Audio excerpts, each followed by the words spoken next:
to the president's son-in-law, who is a senior advisor to the president and who famously has also been unable to obtain a permanent security clearance. Last month at The New Yorker, Adam Entis and Evan Osnos reported that Kushner's difficulty in obtaining a permanent security clearance has become a subject of fascination among national security specialists, with people trying to figure out why it is he can't get a clearance. That Osnos and Entis report was also where we learned that despite the fact that he can't get a permanent clearance, Jared Kushner nevertheless gets access every day to the president's daily brief from the intelligence community, which is a very highly classified document. The Washington Post has since reported that despite Kushner's inability to clear the background check to get a full security clearance, quote, apart from the staff on the National Security Council, Kushner issues more requests for information to the intelligence community than any other White House employee. Now, we don't know why Jared Kushner can't get a permanent security clearance.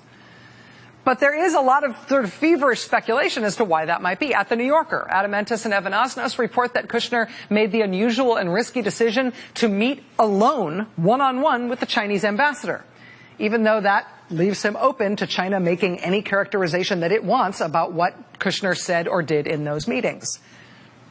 They also report that U.S. intelligence intercepts have caught the Chinese ambassador reporting home to Beijing, saying that Jared Kushner discussed his own business interests alongside government policy when he was supposed to be doing things like planning the Chinese president's Mar-a-Lago visit with the Chinese ambassador.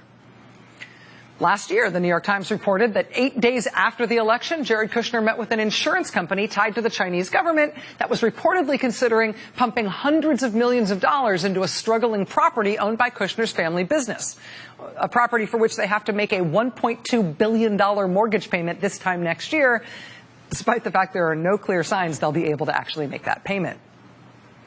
Last March, the Times was first to report that one of the foreign meetings Jared Kushner failed to initially report on his security clearance application was a meeting with a large, sanctioned, state-run Russian bank, a meeting that happened during the transition. The banker put out a statement at the time saying he took that meeting with Jared Kushner in Kushner's capacity as the chief executive of Kushner Companies. Now, tonight, CNN reports that Robert Mueller's special counsel investigation is looking into Kushner's efforts to secure financing for his company from foreign investors during the presidential transition. So there's all of this worrying stuff that has been reported about Jared Kushner in terms of his suitability for a security clearance and his suitability for handling secret information, given his ties to foreign governments and foreign business interests. Lots of reporting. We don't know the reason why the president's son-in-law can't get a security clearance.